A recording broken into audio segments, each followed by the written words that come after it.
The Sahara stretched endlessly, waves of golden sand rolling like a silent ocean. At its edge stood Timbuktu, once a jewel of knowledge, where traders carried salt and gold, but scholars carried something far greater: books. The people of Timbuktu said, "Salt comes from the north, gold from the south, silver from the white man's lands, but the word of God and the wisdom of men only from Timbuktu." In the heart of the city lived Ibrahim al-Kader, a man of 60 winters, stooped with age but sharp in mind.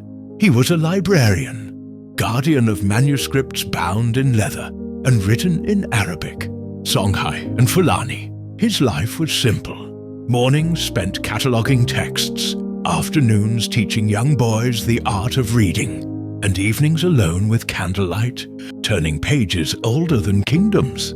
But Ibrahim knew danger loomed. Foreign powers and radical fighters crept closer each day. He heard rumors whispered in markets. The libraries will burn, the scholars will flee. Ibrahim's eyes would narrow when he heard such talk. They can burn the houses, but not the memory, he would murmur. Yet he knew memory was fragile without paper. One night as he sat among manuscripts, he made a silent oath. If they come for the books, they will not find them. I will be their shadow, their guardian, their thief if I must. I will become what I have never been, a spy. And so the quiet librarian began to prepare for a war fought not with swords, but with ink and secrecy. The year was 2012. Fighters, armed and ruthless, entered Timbuktu. They carried black flags and weapons, their eyes burning with zeal. To them, the manuscripts were heresy, remnants of an age they wished to erase. Ibrahim watched from the library window as trucks rolled into the city. His hands trembled, not from fear for his life, but for the hundreds of thousands of manuscripts resting in hidden libraries across Timbuktu. That night, he gathered a small circle of trusted men and women. Shopkeepers, camel traders, students, and even children. Listen, he whispered, these books are our blood. If they burn, we vanish. We must hide them, move them, guard them as though they are our own children. One boy, barely 15, asked, "But how, Master Ibrahim?" "Soldiers search every house." Ibrahim's eyes glinted. "Then we will smuggle them under their noses. Manuscripts will ride in carts beneath sacks of millet. They will cross the desert in metal trunks disguised as merchant goods. We will scatter them like stars, so no fire can touch them all." And so the network was born, the silent caravan. By day, Ibrahim kept his role as the harmless old librarian. He bowed politely when soldiers entered, feigning obedience. But every night he mapped escape routes, memorized patrol schedules, and planned the movement of books. Each manuscript became a code, a message, a secret life. Some contained hidden signals between allies. Some carried false covers, concealing letters to foreign supporters. Ibrahim had become what no one suspected, a spy in plain sight. The danger grew. Soldiers began burning houses they suspected. The smell of ash filled the air. Ibrahim knew time was short. One evening, as the sun dipped behind the dunes, he and his companions loaded wooden chests onto donkey carts.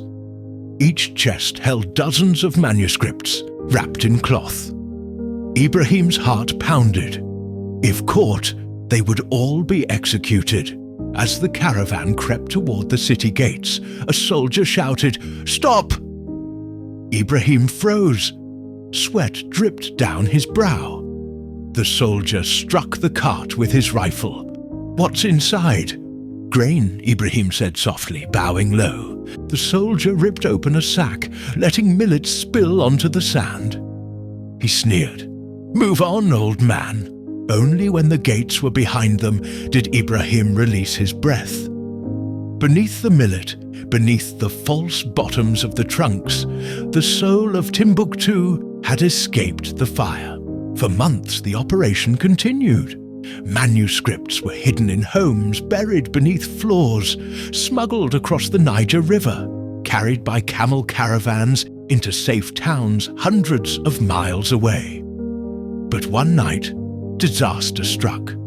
A traitor revealed the secret. Soldiers stormed a warehouse where manuscripts were being packed.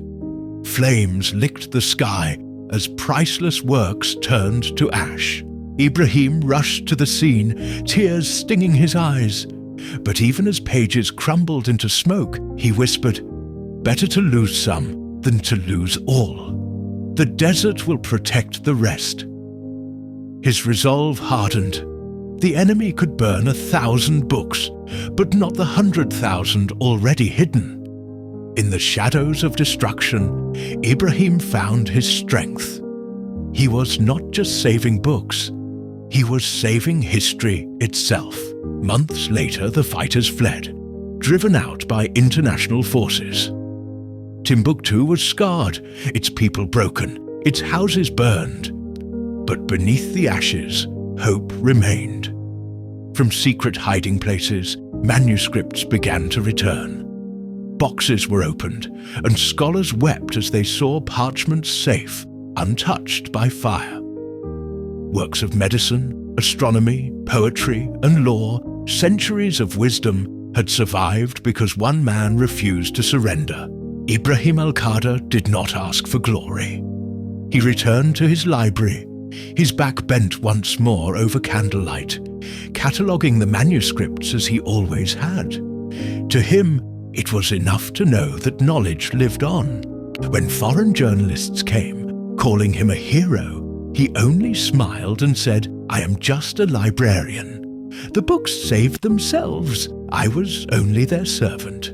But the people of Timbuktu knew the truth. Without him, their heritage would be ash. His name spread quietly, like a secret blessing, the librarian spy of Timbuktu. And so his story lived on, not in statues or monuments, but in the fragile pages of books he saved. Pages that would carry the wisdom of Africa to the future. For Ibrahim understood what few truly grasp. Armies may conquer cities, kings may rise and fall, but as long as a single book survives, a civilization never dies.